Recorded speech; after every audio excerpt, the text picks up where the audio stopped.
எல்லாருக்கும் வணக்கங்க. இன்றைக்கி நம்ம டிஃபன் சாம்பார் எப்படி பண்ணலான்னு பார்க்கலாம். இது வந்து இட்லி, தோசை, வெண்பொங்கல் இதுக்கெல்லாம் சாப்பிட்டா நல்லாயிருக்கும். இந்த கப்பில் ஒரு கப் பாசிப்பருப்பு எடுத்து நல்லா கழுவிட்டு குக்கரில் சேர்த்துக்கலாம். இப்போ சேர்த்ததும் அதில் 10 சின்ன வெங்காயம், 2 சின்ன பச்சை மிளகா, அப்புறம் 2 பெரிய சைஸ் தக்காளி கட் பண்ணி வச்சுருக்கேன், அதையும் உள்ளே சேர்த்துக்கலாம். இதெல்லாம் சேர்த்துட்டு அது கூடவே 1/4 டீஸ்பூன் சீரகம், 1/4 டீஸ்பூன் மஞ்சள் பொடி, 1 டேபிள் ஸ்பூன் சாம்பார் பொடி, அப்புறம் தேவையான அளவு உப்பு, அப்புறம் 1 பிஞ்ச் பெருங்காயப்பொடி,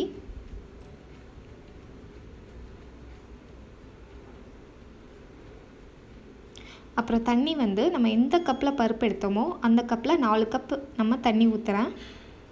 உங்களுக்கு வந்து ரொம்ப தண்ணியாக வேணும் சாம்பார் அப்படின்னா எக்ஸ்ட்ரா 1 கப் ஊற்றிக்கோங்க, 5 கப் ஊற்றிக்கோங்க. நான் வந்து 4 கப்பு தான் யூஸ் பண்ணியிருக்கேன். இப்போ மூடி வச்சுட்டு 4 விசில் விட்டுடலாம். இப்போ 4 விசில் வந்துருச்சு, நம்ம ஆஃப் பண்ணிடலாம். இப்போ ஓப்பன் பண்ணி பார்க்கலாம். இப்போ பருப்பு, தக்காளி எல்லாம் நல்லா வெந்திருக்கு. இதை ஒரு பருப்பு மத்து வச்சு நல்லா கடைஞ்சிக்கோங்க. ஸோ இந்த மாதிரி கடைஞ்சி எடுத்துக்கோங்க. எனக்கு வந்து இந்த கன்சிஸ்டன்சியில் இருந்தால் தான் எங்களுக்கு பிடிக்கும். உங்களுக்கு இதை விட தண்ணியாக வேணால் நீங்கள் ஃபஸ்ட்டு தண்ணி ஊற்றும் போது எக்ஸ்ட்ரா 1 கப் ஊற்றிக்கோங்க. இப்போது சாம்பாரை நம்ம தாளிச்சிடலாம். அதுக்கு 1 டீஸ்பூன் எண்ணெயை சூடு பண்ணிக்கோங்க.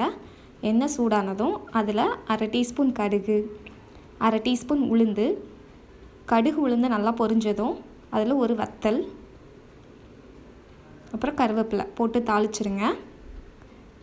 தாளிச்சிட்டு இப்போ நம்ம சாம்பாரில் கொஞ்சம் கொத்தமல்லி இலை போட்டுக்கலாம். போட்டுட்டு நம்ம தாளித்ததையும் அதில் ஊற்றிடலாம். ஊற்றிட்டு நல்லா மிக்ஸ் பண்ணிக்கோங்க. இப்போ நமக்கு சாம்பார் ரெடி ஆயிடுச்சு. இதை வந்து இட்லி, தோசை, வெண்பொங்கலுக்கு இதெல்லாம் உடனே செஞ்சிடலாம், 1/4 மணி நேரத்துலேயே செஞ்சிடலாம். நீங்கள் செஞ்சு பார்த்துட்டு எப்படி இருக்குன்னு சொல்லுங்கள். கலாஸ் கிச்சனுக்கு சப்ஸ்கிரைப் பண்ணுங்கள். தேங்க்யூ.